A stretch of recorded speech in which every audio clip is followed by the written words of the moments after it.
is my TBR jar. In here are all the books on my shelves that I haven't read. Blue is fantasy.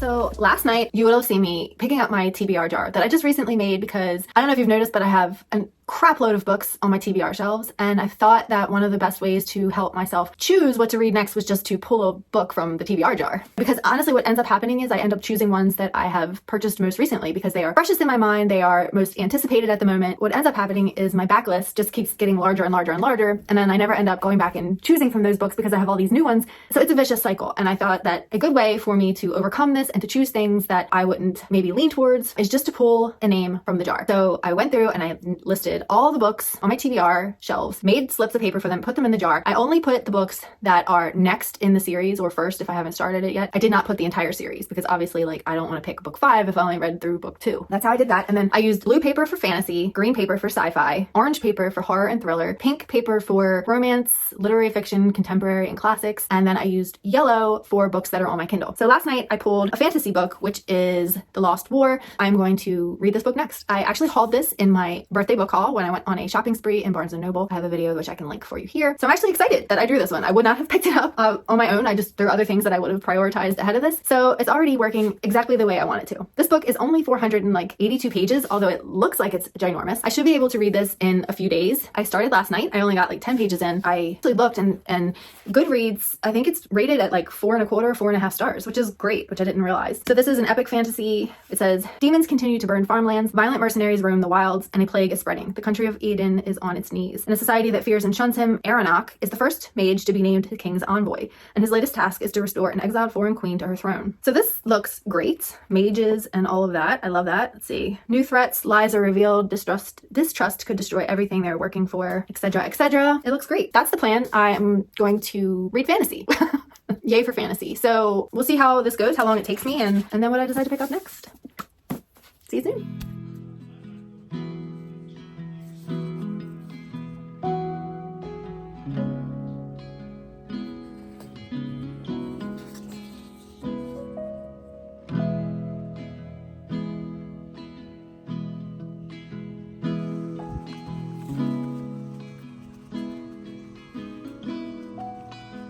Give you a little progress update on this land that they're clearing. Still have plenty of trees in between, which is nice, but certainly wasn't happy to know they were putting a house in.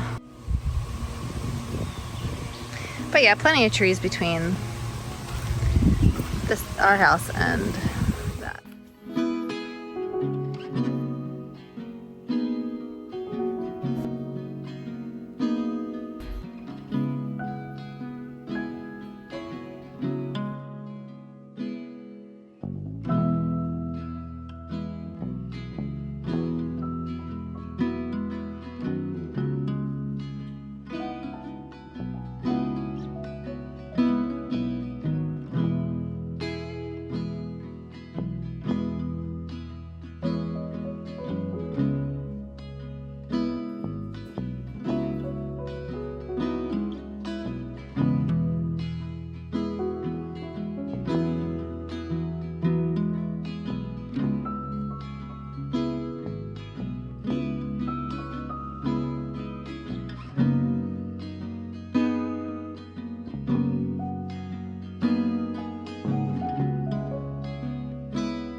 I am 108 pages into The Lost War. First impressions are, it feels very beginner fantasy in that the writing is very simple and easy to digest. I'm breezing right through it.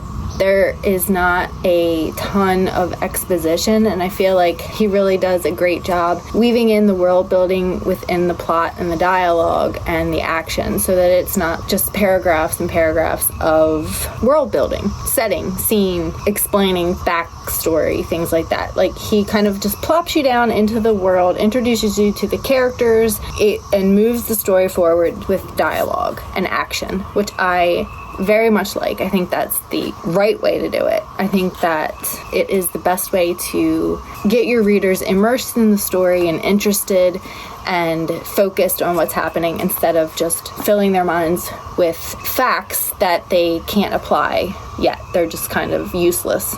So I really do appreciate that. And I really like the fact that there are zombies and demons in this story. You have your white knights and your mages, which are fighting against these darker beings. Although I will say that not all the mages are good. Also, in the same sort of vein, he really applies his character development through the eyes of other characters, you know. So as you're reading from the POV of one character, you really get a lot of information and subjective information filled in by the other character. Find one later and throw it in. But yeah, I'm liking it. I do hope that it starts to pick up a little bit, because I'm finding that a little bit slow. I mean, there's action. They are sent on a journey by the king to basically transport this Baroness, I think it is, from wherever she is now to her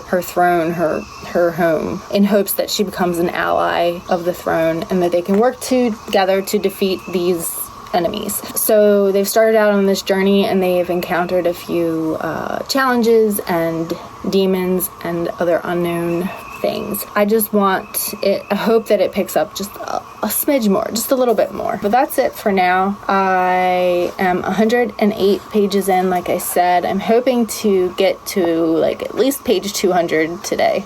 It's like 120. We'll see. I'm gonna sit outside, I think, by the pool and read. It's really pretty. I will show you. It's actually like 80 degrees today and sunny, which is a nice change because it's been pretty cloudy and rainy the past few days. So I'm just glad to see the sun. Say hi there, doggy. Yep. Nice and sunny. Some clouds, but not too bad. Probably won't stay out here too long because it is a little warm, humid, and Bear gets hot. He's a hot dog.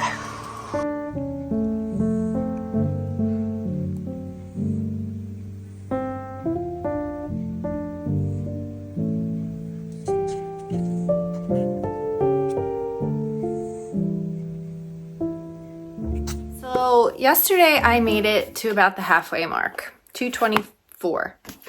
In The Lost War, and unfortunately I think I'm going to DNF this. I was liking it at the start. I thought it had potential. The plot lines, the magic, and some of the characters were intriguing, and I carried on and was disheartened to find that there were several things about this that really just were not working for me. There's two main things, and I'm just going to mention them and then I'm going to be done with it. But it feels very much like the rules of the game are changing as it's convenient for the author in the story. For instance, they say that the Blackened, they hunt by vision.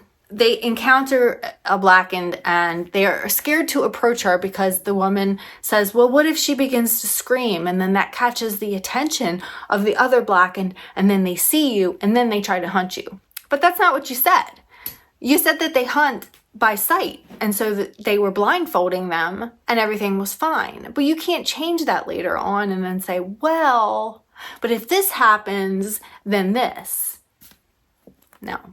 Now, I don't like that. Like, if you say something, if you set a rule, like, don't change it a chapter later because it's convenient for your storyline. I'm sorry, but that's just not the way it should be. To me, that is a cheat, and I don't agree. I'm sorry. But not only that, but I'm halfway through the book, and these characters feel more like pawns on a board game than they do people. They feel very one-dimensional, and there is no character development happening even by the halfway point. By the halfway point, you should start to see some changes, even if they're only internal and only you as the reader sees them and not the other characters in the story. There should be something, at least with the main character, your main protagonist. There should be something happening that challenges them and sparks the ignition of change. But that, to me, I don't see that. I don't feel that. To me, it feels more like a chore. I felt myself forcing myself to read when I was really feeling very annoyed and not interested. So yeah, I'm gonna DNF it, and I'm actually going to probably put this book and the second book in the series on Pango Books for somebody else who hopefully will enjoy it. I think that definitely has its place, its audience. It's just not me.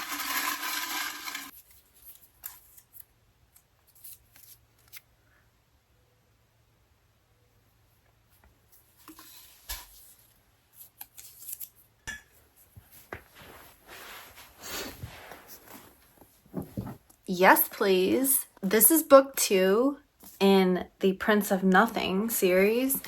I read book 1 in January, and it was a 5-star read.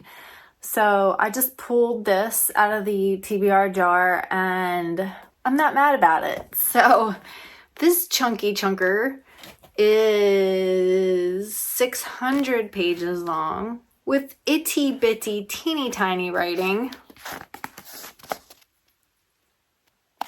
But we're gonna go with it because it is only Tuesday. So that'll give me what? It's like lunchtime. So it's half a day Tuesday, Thursday, Friday, Saturday, Sunday. 5 days to read this? I don't know. I don't know if I can do that. It's pretty dense. At least the first one was. I imagine that it's going to be similar. Maybe I'll plow through it because it is so good. I don't know. I'm gonna stop talking about it, I think, and just get to it because, you know, that's a project in itself. Let me just say first that if you have not read The Darkness That Comes Before, the first book in this series, I highly recommend it. It is a epic fantasy. It is grimdark. It feels very medieval and dark and oppressive. The characters are morally gray. There are sorcerers, and there are fanatics, and there are barbarians, and there are prostitutes, and a whole range of characters. It's so well written, so well done. It has heavy themes, heavy topics, but it is engrossing, and it is so large in scope and so well thought out and written. I am a huge fan. I can't wait to see where this goes because I've heard so many people talking about how it just gets better as the series continues, and I love to hear that. You know, the first book is only the beginning of something grand, and I hate it when you hear about, you know, these series that have like the middle book syndrome in which the second book is just not as good and then the third book is great. I don't know, I feel like it's such a waste. Anyway, that's my opinion, and I'm gonna read this. I am so excited, so let's get into it.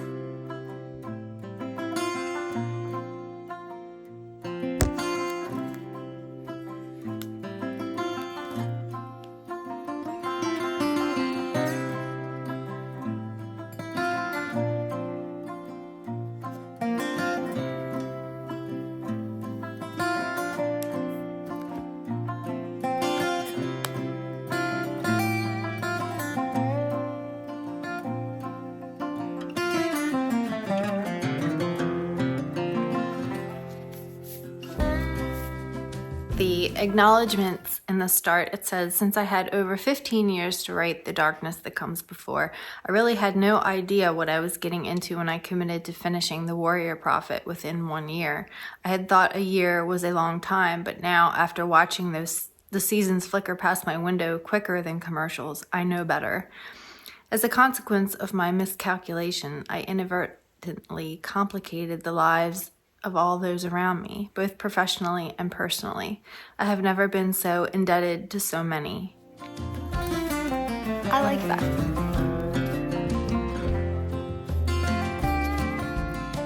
And it looks like this is kind of nice. So you know how like when you're watching a series and the first season ends, at the start of the second season, a lot of times they offer a recap of season 1.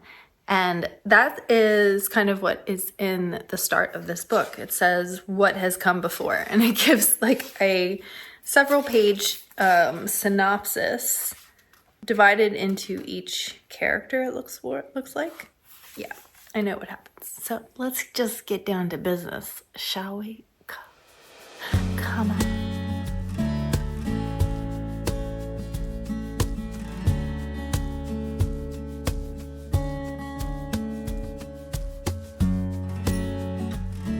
On page 36, I've been reading for, I don't know, an hour or two.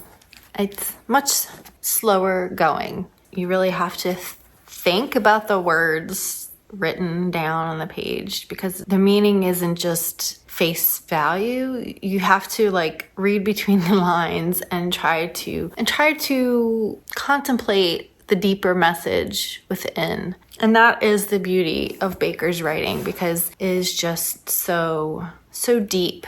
I just wanted to read this little passage. It says, he no longer heard Kelhus speak so much as observed him cut and carve, whittle and hew, as though the man had somehow shattered the glass of language and fashioned knives from the pieces. This word to anger so that that word might open. This look to embarrass so that that smile might reassure. This insight to remind so that truth might injure, heal, or astonish. The names in this book are a mouthful, and there's so many names. Like the cast of characters is pretty large. And while, you know, there are a select few that you hear from over and over again, there's still like references to them that having familiarity with them adds to your base of knowledge and your understanding as to what is happening. So yeah, anyway, I just wanted to say that I'm really enjoying it so far, which I knew that I would.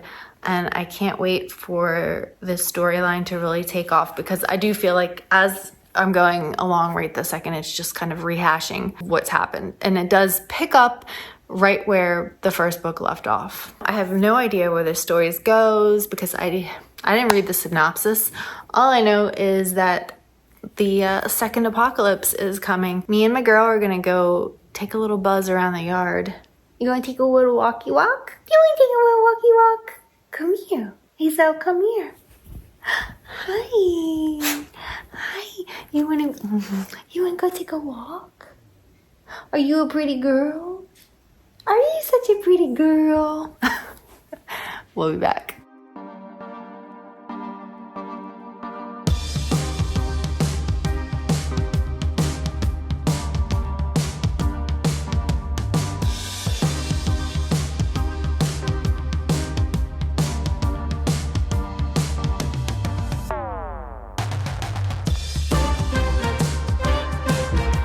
So one thing I did read today, and strictly speaking, this is a fantasy, right? But they mention aliens. It says, I don't know how to say his name. The sorcerer, Akmayan, shrugged. Supposedly that's what the Inshiroi told them, that they sailed here from the stars that were suns. Otherwise, it has just been not much happening other than the sorcerer and his woman reconnect.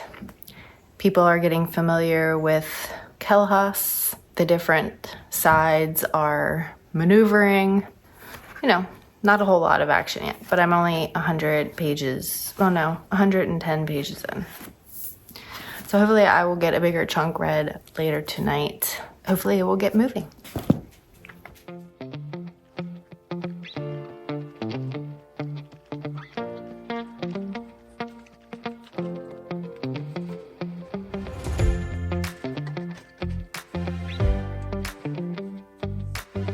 It is Thursday, and I just wanted to give you a quick little life update and reading update, all the updates. Yesterday I went for a consultation to have my wisdom teeth removed. I have been putting this off for years and years, and I always said, if they don't have to come out, they ain't coming out, because I'm not a fan. I'm not sure anybody is a fan, but I have a big anxiety, fear around dental work. And so I just never wanted to do it, but my teeth have been shifting. So this tooth is starting to twist because my wisdom teeth are just pushing everything in my mouth. And so I'm just going to go ahead and bite the bullet and just get them all yanked out at the same time. And then I'm probably going to get Invisalign to help straighten my teeth back out, because they were never crooked before.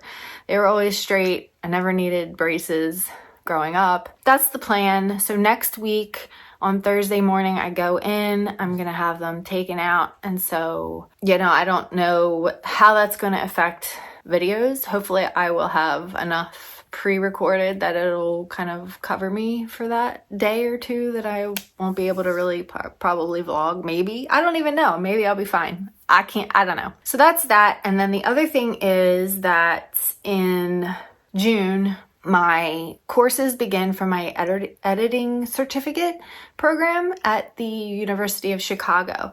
And so I will probably vlog what I can of that, because I think that would be fun and interesting for those who are interested in the writing process and how developmental editing works and what all is involved in that. So I will share that if that's something you're interested in. So so that's that. In the next couple of days, or even before, my classes start, the plan is just to read as much as I can and enjoy my time off of classes. And I don't think that from what I understand, the courses, each course requires about 6 to 8 hours of your time per class per week.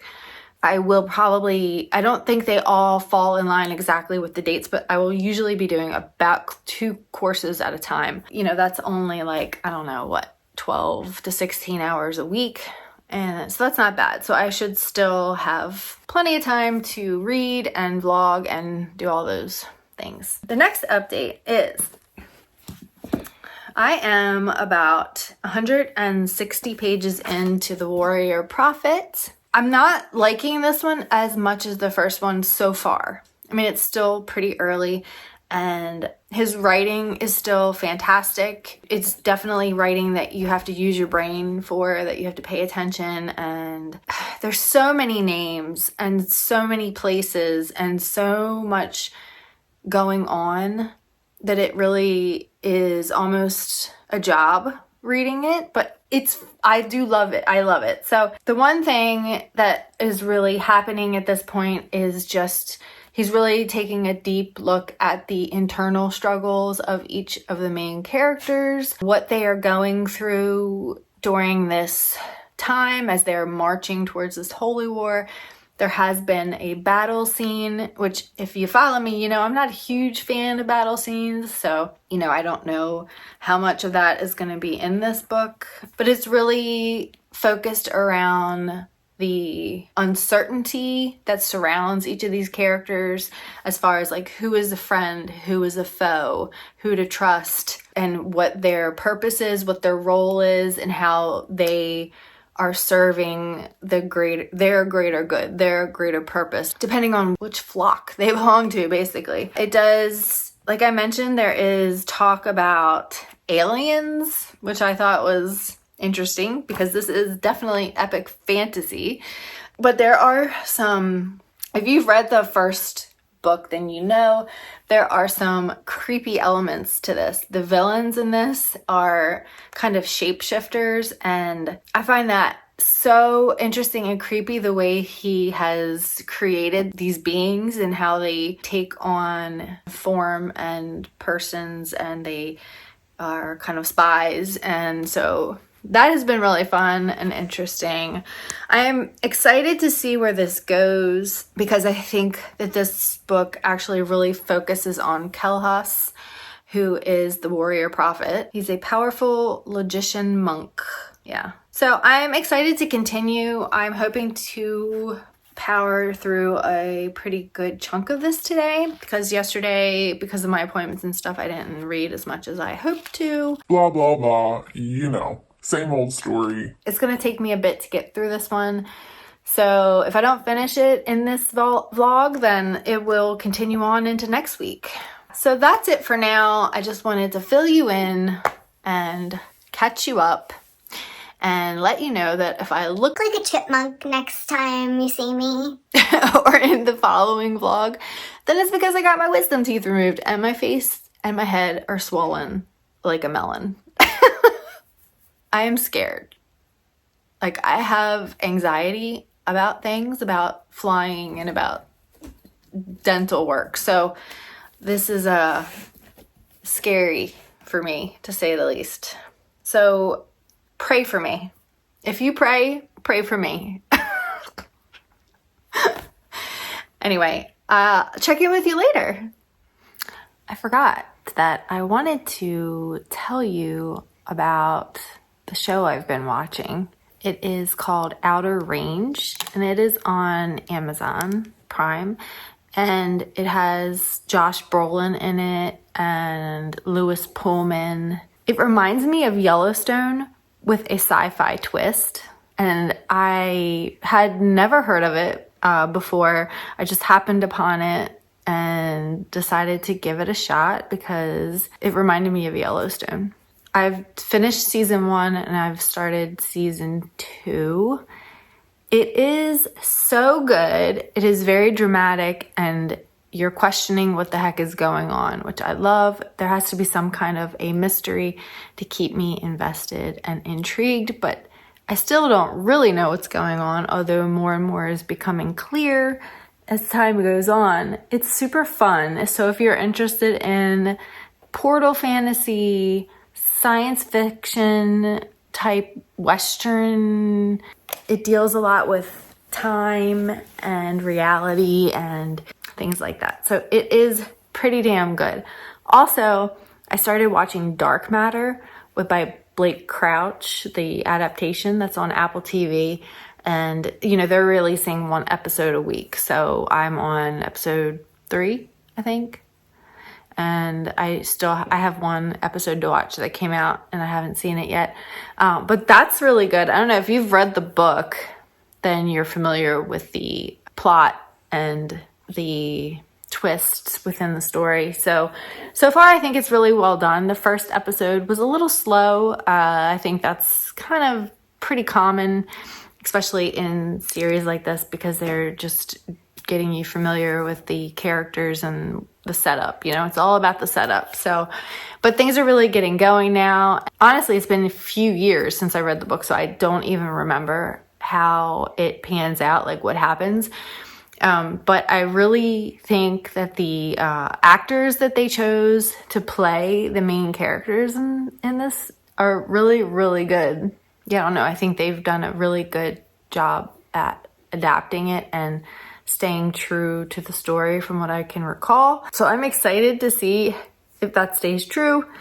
Yeah, anyway, I just wanted to mention that. I was thinking about it as I was sitting here reading. I always like to know, good shows and things that people recommend. So I thought that I would just throw that in here because I always seem to forget to mention that.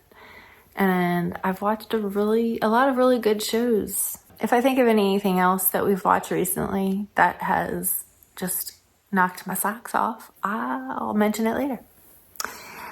Better get back to it. This book is not going to read itself.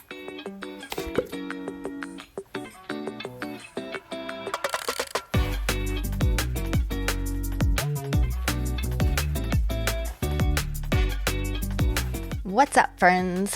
So I just wanted to do a quick little update. I know, so yesterday I did read, although I didn't record any updates or anything because I read in the morning and then we went to lunch and walked around downtown and then came home and got in the pool. We love the little downtown area. It's super quaint, small town vibes. They have the cutest little shops and they've really put in some great new restaurants and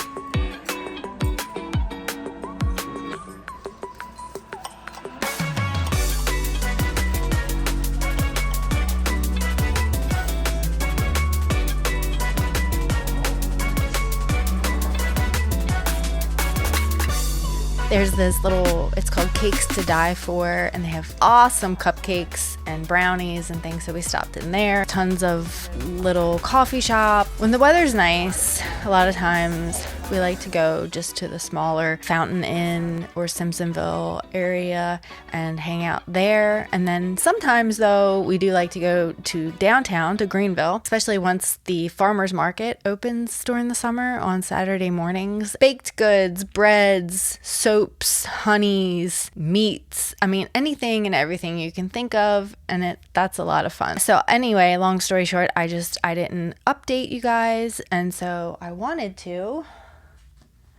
I made it to about 343 pages in this last night. So I have just over 150 pages left to go. It is Saturday. I'm hoping that between today and tomorrow, I will finish this book. I must say, and I know I think I've mentioned that the start of this book was pretty slow for me. There wasn't a lot happening. They were just kind of rehashing the characters and their relationships and kind of the status of things and just basically like a long reintroduction. I don't know, I kind of struggled with that, and then there was the battle scene. Since then, it's really started to pick up the pace, which I thank God, because I was seriously, honestly debating about putting it down. But I'm glad that I stuck with it because it is getting so good now. In the last book, we didn't get a whole lot from the sorcerers. And so this book, it seems like we're getting much more of that. We're getting much more magic and kind of the differences between the different magical houses, their beliefs, their powers. So that's interesting. Also, Kelhus, who is the warrior prophet, at the start of this book, he's very much, everybody is in awe of him and they are listening and hanging on his every word. They still do that. Obviously, he is considered a prophet and he has his following, but the people in charge are really starting to question his role and whether or not it is helpful or harmful to them, because how can you be a leader of your people when your people are looking to this other person? So they're coming into conflict with him, and you're seeing the repercussions of that. It also really debates the idea of the power and the truth to be found within holy texts, how much weight you should put upon those types of things, and how much room for interpretation there is in such texts. Because while he is the warrior prophet, he's also being instructed by a sorcerer. And according to the holy texts in this book, sorcery is evil. It is the devil, basically. So there is that debate in here. So it's really making me start to question certain things. The two main female POVs that we follow in this are Esmonette and Suerve. I really enjoy their POVs. I feel like you have one really strong female voice and another one who's strong but in a different sort of way. You know, one kind of sees underneath the veil and one who sees above the veil, who is very good at interpreting people and reactions and events, and one who is kind of able to see the more spiritual side of things, I guess you could say. Anyway, I don't want to make this too long because this is just an update, and I'm trying to not make it very spoilery, which I've probably failed. But like I said, I hope to finish it this weekend. I have a feeling that this is maybe gonna be another 5-star or close to it. I will get back to you probably when I finish and let you know how I loved it or hated it. And I'll see you in a bit. Guys, I'm not gonna lie, I'm back on the struggle bus with this book. I don't know what it is. I do like it. There are definitely chapters and things happening that I am here for, that I am enjoying reading about. It's very interesting and it's new and it's just delving deeper into the ideas that were presented in the first book. This is Kelhaus's book. This is his unveiling. I do like it. But it's also much slower. And so in the first book, you really got a great look at several characters and how their stories intertwined together and how each played a big part in this world and the war and the philosophies and the religions and all of these things. And so there were a lot of reveals and a lot of surprises and it felt as if each chapter really achieved something. It really revealed something. But this book, like so much of it is, I don't want to say not necessary because I can see how it is necessary, most of it. But I just feel like it's a lot slower and a lot less reveals are happening. And I'm just not as in love with it as I was the first book. I loved the first book. I thought it was so dark and it was so deep. You know what I'm saying? Like it was full of meaning. And this book is just, I don't know. I can't even put my finger on it exactly other than to say, I feel like it's just so mundane. Of course, I want to know what's going to happen and I am going to continue reading. I may not finish this book in this vlog because it is Memorial Day weekend and I planned on spending the next day or two at the pool, cooking on the grill and just relaxing. And so yeah, if I finish it, cool. If not, then as much as I wanted to plow through this book because there was a few chapters where it felt very much like it was falling back in line with the first book and things were really starting to happen and it was shock and awe and wow. But now I feel like it's kind of back to blah, blah, blah. I don't care. I mean, I get that the Holy War is the backdrop of this story. And I get that it needs to be in there. And all of these struggles need to happen. I don't like reading about it. I don't care. I almost wish that it kind of happened less. I know that's probably a really girly thing to say. I mean, I don't know. I can't say that because I'm sure that there are plenty of women who enjoy reading about battles and war. I do not. I don't know. It's just boring to me. I don't give a shit. If you smacked him in his right leg with your spear, and I don't care. Just tell me who won and what the outcome was, and let's go on from there. I'm more interested in the meat of the story, the philosophical things about life and the world and what it means and religion and where we come from. And that's why I love fantasy, because fantasy does all of those things. You know what I mean? It asks what if, and it also expands our minds. It just broadens your horizons and it really makes you question everything. And that's why I love it. That's why I love reading fantasy and sci-fi, because it takes you out of your everyday world with these things that are taken for granted and really makes you pause and reflect. I love that part. I love way that these stories make me think and ponder on topics or futures or anything that I wouldn't have necessarily come across in my day-to-day life. And the fact that somebody dreamed this to life, it's staggering to me, really, like the places that some people's minds can go, and I love being a part of that. I do. All that to say that this is why I'm a fantasy girl, an SFF girl at heart, is because these stories draw out your inner dreamer and your humanity and your ability to be accepting of otherness, you know? And it's wild. It's just wild. And I do really enjoy this world and this book. And I'm just finding some of these sections just a little bit slower to get through because they are slower. If you guys are still here at the end of this vlog, then give yourself a big old pat on the back because I've really just been yamming it up in this one. I feel like this video is going to be so long. That's okay, I suppose. Most people will just skip through the stuff that they don't want to see anyway.